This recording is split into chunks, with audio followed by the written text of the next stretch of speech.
बच्चों, चक्रवृद्धि ब्याज दो तरह से आप लोगों ने पढ़ा। एक साधारण ब्याज के तरीके से, दूसरा ऐकिक नियम के तरीके से, तीसरा आज सूत्र का अंग प्रयोग से पढ़ेंगे। एक प्रश्न मैंने छोड़ दिया था बच्चों, क्योंकि कल मार्कर नहीं था, वो मैं सूत्र के अंग प्रयोग से पढ़ा लूंगा और आप लोग हल भी कर सकते हैं। सिर्फ 6 सही 1/4 प्रतिशत है, उसको 6 चौका 24 1 25/4 पर हल कर लेंगे। Yes sir. अब सूत्र का अंग प्रयोग आज पढ़ाऊंगा, पिछला चैप्टर देखूंगा नहीं। बच्चों देखिए, एक चीज, जो भी कार्य आप करते हैं उसमें आपका मन लगना चाहिए। जैसे बच्चों, ये अवस्था जो है ना, अवस्था उम्र, ये बिल्कुल अपने उम्र पर जो करना चाहिए, मन ठीक उसके विपरीत चलता है। मैं आपको बता देना चाहता हूं कि अवस्था के हिसाब से मन बिल्कुल विपरीत चलता है। आइए चलते हैं, हम इस पर थोड़ा सा बहस हो ही जाए आज।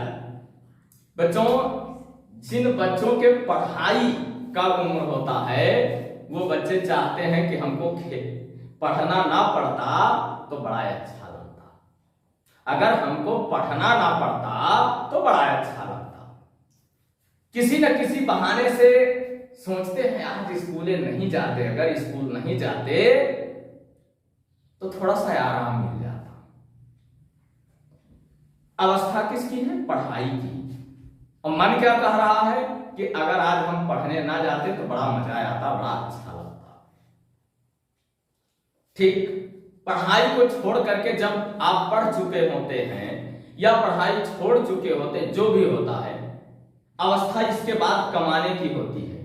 जब अवस्था व्यक्ति की कमाने की होती है तो व्यक्ति कहता है आराम मिल जाता, कमाना ना पड़ता तो बड़ा अच्छा होता। अब बिल्कुल देख लीजिए, विपरीत चल रहा है ना। कमाने के बाद जब कमाने की अवस्था बीत जाती है, अवस्था बुजुर्गी की आती है। आप लोग देखते होंगे कि आपके दादाजी, जिनके कार्य करने की अवस्था ही नहीं है, वो बड़े सवेरे सो के उठेंगे, अब कुछ ना कुछ करने लगेंगे। बेटा, उनकी अवस्था काम करने की नहीं है, लेकिन उनका मन काम करने का है कि मैं क्या कर डालूं, है ना। बिल्कुल विपरीत हुआ ना। बच्चे की उम्र है पढ़ने की, पढ़ना नहीं चाहता। कमाने की जिसकी उम्र है, कमाना नहीं चाहता। मन, ये मन कहता है, लेकिन करते हैं लोग एक जबरदस्ती। बच्चों, जबरदस्ती नहीं करना चाहिए, ठीक है। अगर आपका पढ़ाई में मन नहीं लगता तो उनसे सोच लीजिए कि जिनके माँ बाप पढ़ा ही नहीं सकते, अपने बच्चों को जिनके माँ बाप पढ़ा ही नहीं सकते, उनसे सोच लीजिए। आपके माँ बाप तो पढ़ा सकते हैं, आपको पढ़ना होगा बच्चों। और जो मन को जीत करके कार्य करता है बच्चों, वही एक दिन सफल होता है। जैसे पढ़ाई में मन नहीं लगता है, ना पढ़ना पड़ता तो बहुत अच्छा होता, लेकिन वो मन को दबा देता है, पढ़ूंगा क्यों, और जबरदस्ती पढ़ता है। वो बच्चा एक न एक दिन सफलता जरूर पाता है। जो व्यक्ति आलस से करता, कमाए ना पड़त तो बड़ा नहीं करना, आराम से हम भी बैठे रहते, सोए रहते। ठीक है, निकल गया भोजपुरी, यही ना बच्चे हंस रहे हैं। कमाना ना पड़ता तो बहुत बेहतर होता है, लेकिन जो मन को दबा करके कमाता है उसे सफलता जरूर मिलती है बच्चों, है कि नहीं है? और जब व्यक्ति कमा लेता है, जैसे पढ़ाई कर लेता है, आज देख लीजिए एक सर्विसमैन को, जो सर्विसमैन पढ़ाई किया, सर्विस मिला उसको, नौकरी मिली उसको, ताउम्र नौकरी किया आराम से बैठ करके, और जब बढ़ोतरी आता है तो वो काम नहीं करता है, वो मजदूर लगा देता है अपने खेतों में, या जो भी कार्य होता है, क्योंकि उसके पास वो वेतन भोगी है, पेंशन भोगी है। जो वेतन भोगी, जो कार्यरत है, वो भी कहता है मजदूर लगा दो, काम कर देंगे हमारा। अगर पेंशन भोगी है, पेंशन पा रहा, तो भी उसे जाने की जरूरत नहीं है खेत में, वो बच्चों पैसा लेके अपना काम करवा लेता है। देख लीजिए, उम्र के समांतर चलता है वो, जैसी उसकी अवस्था है उस हिसाब से वो कार्य करना। पढ़ते समय पढ़ाई किया, जब पढ़ने का समय था तो वो पढ़ाई किया, जब पैसे कमाने का समय था वो पैसा कमाया, बुढ़ौती में आराम करने का समय आराम कर रहा है। लेकिन अगर आज आप आलस्य कर रहे हैं, आज पढ़ाई नहीं कर रहे हैं, तो निश्चित ही आज जैसे आपका पढ़ाई में नहीं मन लगा, वैसे परिश्रम करके रुपया कमाना होगा। परिश्रम करने में बच्चों थकान लगती है, और जब थकान लगता है तो व्यक्ति के शरीर में आलस्य ऑटोमेटिक आने लगता है। वो व्यक्ति कार्य करना नहीं चाहता है, और कार्य नहीं करना चाहता है तो आगे चल करके बच्चों की पढ़ाई, बच्चों की शादी, बच्चों के लिए मकान। बच्चे उम्मीद करते हैं कि मोटरसाइकिल से तो सभी लोग चल रहे हैं, हमारे पास 4 पहिया वाहन होना चाहिए, तब आप कहां से लाएंगे? इसलिए बच्चों आज पढ़ाई करना बहुत जरूरी होता है। बच्चों, आप लोग जानते हैं किसान के घर के हम सभी लोग हैं, हमको ये पता है कि खेती से बहुत ज्यादा प्रॉफिट नहीं है। इसलिए बच्चों, पढ़ाई करके कुछ ना कुछ छोटी सर्विस हो या बड़ी सर्विस हो, वो ले लेना जरूरी होता है। बच्चों, एक छोटी सी सर्विस के लिए इतना बड़ा होड़ होता है कि अगर आप पॉइंट वन से अगर आप डिफीट हो रहे हैं, पॉइंट 1 आपका कम हो रहा है, तो आपको सैकड़ों लोग आपसे आगे होते हैं, सैकड़ों लोग आपसे आगे होते हैं बेटा। अब सोच लीजिए, अगर लोग कहते हैं अरे 4 नंबर अगर और मिल गया होता तो मुझे ये सर्विस मिल जाती। ये नहीं बताते हैं कि जो लोग 0.1 से नीचे हैं, कई सौ लोग उनसे आगे हैं, और मैं तो 4 नंबर से पीछे हूं तो लाखों लोग मुझसे आगे होंगे। ये वो नहीं बताते, ये कहते हैं खाली 4 नंबर से फेल हो गए। ऐसा नहीं है, ठीक है? 4 नंबर थोड़ा नहीं होता है बच्चों, इसलिए आपको दिनों रात परिश्रम करके आगे बढ़ना होगा। बच्चों, पढ़ाई बहुत जरूरी है, दिन रात परिश्रम करना होगा। सोच लीजिए कि जब आप क्रिकेट खेल रहे हैं तो कोई बच्चा बैठ के पढ़ रहा है। अब सोचिए, आप आगे जाएंगे या वो बच्चा? वो बच्चा आगे जाएगा ना। आप घूम रहे हैं, कोई बच्चा पढ़ रहा है। आप सो रहे हैं, कोई बच्चा पढ़ रहा है। बच्चों, अपना एक निश्चित टाइम टेबल होना चाहिए।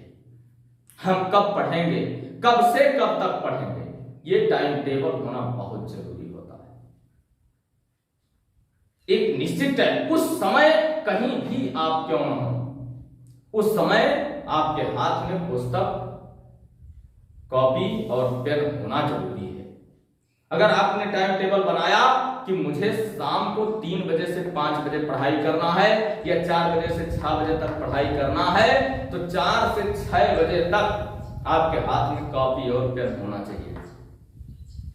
आप सोच रहे हैं कि हमें 5 से 6 1 घंटा घूमना है, बेशक आप 5 से 6 घूम लीजिए, लेकिन 6:01 पर, निश्चित ही 6:01 पर आपके हाथ में कॉपी और पेन होना चाहिए, नहीं तो आप निश्चित तौर पर पीछे होंगे।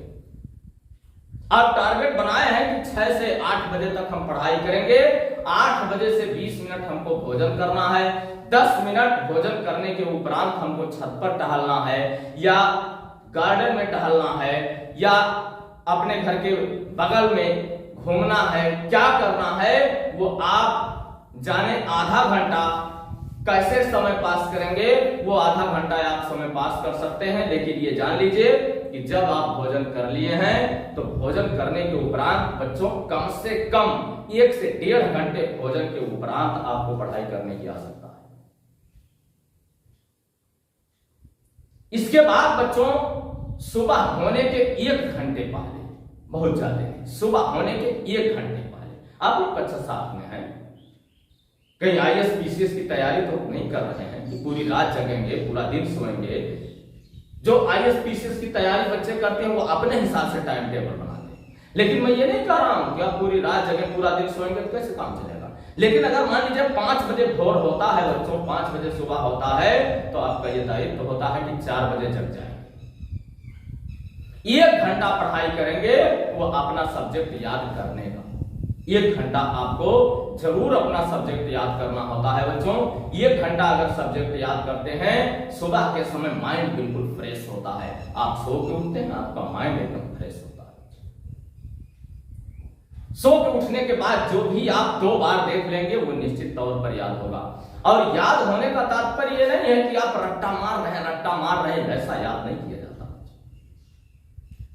कोई चीज देखिए, जब बच्चा छोटा होता है तब उसको अक्षर पहचान करवाया जाता है, लिखा जाता है बच्चों, यह है का, यह है खा, यह है का, बच्चे को पहचान करवाया जाता है। उसके बाद एक एक अक्षर यानी कोई 2 अक्षर एक साथ मिला दिया जाता है, जैसे आ अब 2 अक्षर मिला दिया जाता है, बच्चे से पहचान करवाया जाता है, बेटा क्या लिखा है, बच्चा कहता आब अब, काब कब, खग खग, ऐसा बच्चे को पहचान करवाया जाता है। इसके बाद बच्चों 3 अक्षर मिलाया जाता है, 4 अक्षर मिलाया जाता है, आ की मात्रा मिलाया जाता है, छोटी ई की मात्रा, बड़ी ई की मात्रा, यानी मात्राएं मिला करके उसको पढ़ाया जाता है बच्चों। और जिस दिन बच्चा किताब पढ़ लेता है, आपको ये नहीं सोचना होता है कि हम किताब पढ़ रहे हैं, पुस्तक पढ़ रहे हैं, बस हो गया, नहीं, जो कहानी आप पढ़ रहे हैं बिल्कुल बखूबी उसे आपको समझना होता है कि हम जो पढ़ रहे हैं वो मेरे समझ में आ रहा है क्या।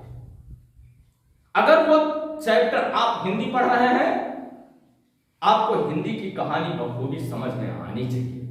आप विज्ञान पढ़ रहे हैं, विज्ञान आपके समझ में आना चाहिए। ये अर्थ नहीं होता है कि हम पुस्तक पढ़ ले रहे हैं तो बस हम पढ़ ले रहे हैं, नहीं, वो समझ में आना चाहिए। भूगोल आप पढ़ रहे हैं तो भूगोल आपको समझ में आना चाहिए। इसके बाद आएंगे इंग्लिश पर।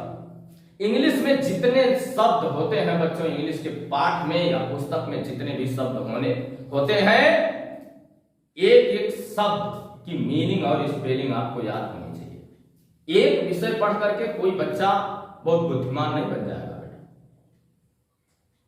एक एक शब्द, अगर दिस इज ए कैट लिखा हुआ है तो दिस मीन्स या इज मीन्स है, ए मीन्स ए, कैट मीन्स बिल्ली, स्पेलिंग चारों, तब आप मिलान कर लेंगे, बस यही होगा, यह है एक बिल्ली, इसको आप सीधा कर लेंगे, यह एक बिल्ली। बच्चों इंग्लिश आसान होगा, लेकिन जब आपको एकदम अच्छी तरह से हिंदी पढ़ना आता हो, इमला लिखना आता हो, उसके बाद जब आप अंग्रेजी का अध्ययन करते हैं, एक एक शब्द की मीनिंग आपको याद है। आप किताब में कुछ उल्टा पुल्टा तो करेंगे ही, उसमें जो ट्रांसलेशन के नियम लगाए जाते हैं वो नियम जानकारी में नहीं होगा, तब आपसे उल्टा पुल्टा होगा कुछ। लेकिन आगे चलेंगे, जब टीचर आपको क्लास में पढ़ाएंगे तब आपको समझ आएगा, अरे ये तो मैं ऐसा कर रहा था, ऐसा क्यों होता है। आप किसी न किसी दिन प्रश्न कर लेंगे, सर जब मैं शाब्दिक अर्थ लेता हूं तो इस तरह से तो बनता ही नहीं है मेरा वाक्य, तब तो सर समझाएंगे ही कि बेटा इसमें ट्रांसलेशन का ये नियम है, इसके लिए इसका अनुवाद ये हो। बस समझ में आया बच्चों? चलिए आइए देख लेते हैं, बहुत ज्यादा आज वक्तव्य हो गया, वक्तव्य बहुत ज्यादा हो गया बच्चों। चलिए फिर किसी न किसी दिन वक्तव्य हो जाएगा, लेकिन आइए देख लेते हैं बच्चों। पहला है चैप्टर है अभ्यास 7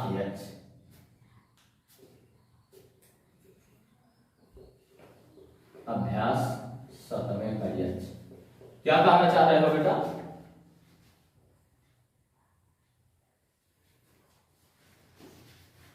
बोल नहीं सकते, इशारा करते हो। आइए देखते हैं। पहला इसमें बच्चों मूलधन दिया हुआ 400, जिसको हम P लिखेंगे 400 रुपए, और R लिखेंगे दर को मैं पहले दिन बता दिया था बच्चों 5% वार्षिक है, 5% वार्षिक लिखेंगे बच्चों, 5% वार्षिक, और समय को हम लिखेंगे बच्चों समय बराबर 2 वर्ष, समय को हम n लिखेंगे, n बराबर 2 वर्ष। बच्चों हम सूत्र लिखेंगे A बराबर P कोष्ठक में 1 प्लस R बटा 100 पर पावर n। इसमें 1 प्लस R बटा 100 जो है बच्चों, यही 1 रुपए का 1 वर्ष का चक्रवृद्धि मिश्रधन है, हमने एक दिन जिक्र किया था। ठीक है, 1 रुपए का 1 वर्ष का चक्रवृद्धि मिश्रधन है ये बच्चों। ठीक है, आ जाइए बस A बराबर जहां P है वहां 400 1 प्लस जहां दर है वहां 5 बटा 100 पर 2 की घात।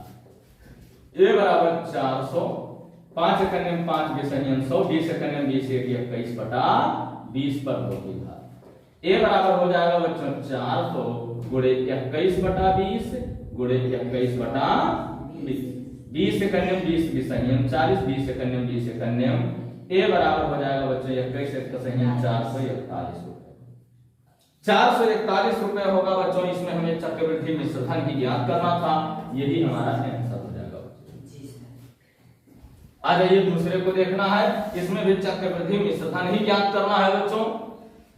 P है 500 रुपए, P बराबर 500 रुपए, R बराबर है बच्चों 10% वार्षिक, 10% वार्षिक, n बराबर है बच्चों 2 वर्ष, 2 वर्ष। चलिए फिर वही फार्मूला लिखेंगे, A बराबर P कोष्ठक में 1 प्लस R बटा 100 पर पावर n।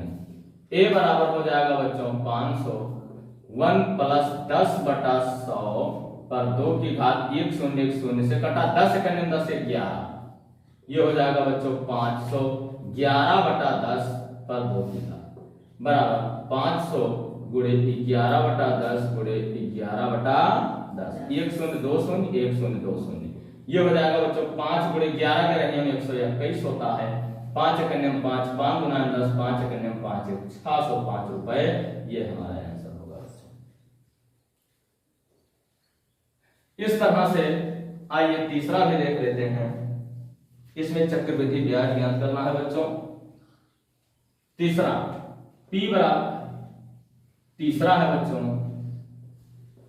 P बराबर 625 रुपए, R बराबर है बच्चों 4%, 4% वार्षिक, और n बराबर है 2 वर्ष। इसमें ब्याज ज्ञात करना है बच्चों। A बराबर P कोष्ठक में 1 प्लस, फार्मूला हर प्रश्न में लिखना जरूरी होता है बच्चों। A बराबर ये 625 कोष्ठक में 1 प्लस 4 बटा 100 पर 2, 4 एकन्य 4 4 25 100, 25 एकन्य 25 1 26, A बराबर 625, ये 26 बटा 25 हो जाएगा बच्चों, 2 की घात हो जाएगी। A बराबर हो जाएगा 625 गुणे 26 बटा 25 गुणे 26 बटा 25, 25 एकन्य 25 25 संयम, ये 25 एकन्य 25 एकन्य, ये बराबर 26 26 संयम 676 रुपए होता है बच्चों। अब ब्याज बराबर A माइनस P होता है बच्चों, A माइनस P बराबर 676 माइनस 625 बराबर 6 से 5 गया 1, 7 से 2 गया 5, 51 रुपए आंसर। इस तरह से बच्चों वीडियो रोकेंगे या स्क्रीनशॉट लेकर के नोट करेंगे। इसको मिटाने वाला क्या हुआ बेटा?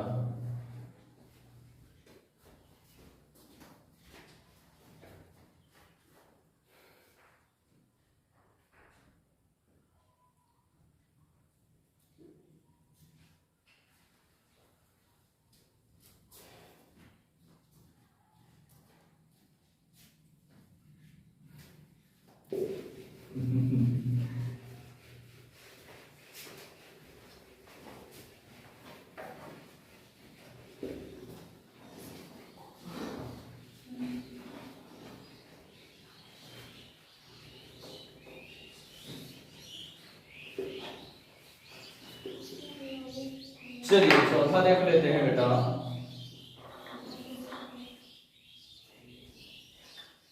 1000 रुपए का 10% 3 बस। चलिए बच्चों चौथा है P बराबर 1000 रुपए, 1000 रुपए। R बराबर 10% वार्षिक, 10% वार्षिक। N बराबर 3 वर्ष, 3 वर्ष। फार्मूला लिखेंगे बच्चों, A बराबर P कोष्ठक में 1 प्लस R बटा 100 पर पावर N। A बराबर P है 1000 कोष्ठक में 1 प्लस 10/100 पर पावर 3। 1 0 1 0, उसका 10 करने 10 के 11 हो जाएगा बच्चों। A बराबर 1000, ये 11 बटा 10 पर 3 की घात। A बराबर 1000 गुणे 11 बटा 10 गुणे 11 बटा 10 गुणे 11 बटा 10। 1 0 2 0 3 0, 1 0 2 0 3 0। A बराबर 11 गुणे 11 गुणे 11, कल हमने बताया था 1331 रुपए। ठीक है बच्चों, ये क्या ज्ञात करना, चक्रवृद्धि ब्याज। ब्याज बराबर लिखेंगे A माइनस बराबर 1331 माइनस 1000 बराबर 331 रुपए। चलिए बच्चों अगला देखते हैं, पचवा 16,500। P बराबर 16,000 रुपए। R बराबर 5% वार्षिक और समय बराबर है बच्चों 3 वर्ष, 3 वर्ष। चलिए फिर A बराबर P कोष्ठक में 1 प्लस R बटा 100 पर पावर N। A बराबर हो जाएगा बच्चों 16,000 कोष्ठक में 1 प्लस 5 बटा 100 पर पावर N। A बराबर हो जाएगा बच्चों 16,000 कोष्ठक 5 कन्ने 5 20 120 कन्ने 20 21 बटा 20 पर 3 की घात। यहाँ 3 नहीं लिखा मैंने, यहाँ लिख दिया। A बराबर हो जाएगा बच्चों 16,000 गुणे 21 बटा 20 गुणे 21 बटा 20 गुणे 21 बटा 1 0 2 0, ये तीनों 0 कट रहा है ना बच्चों। 2 1 2 8 16, 2 चौका 2 दुनायम, अरे ये 2 1 2 1 2 दुनायम। A बराबर होता है बच्चों 2 गुणे 21 का क्यूब होता है बेटा 9261। ठीक है बच्चों, गुणा करके दिखा दो। 21 1 संयम 441 गुणे 21, 1 1 1 चौका 1 चौका 2 1 2 2 चौका 8 2 चौका 8। देख लीजिए बेटा 1 4 2 6 8 4 12 8 1 9 9261 होता है बेटा। A बराबर हो जाएगा बच्चों 2 1 2 2 छक्का 12 2 गुना 4 1 5 2 9 18। इतना। अब बच्चों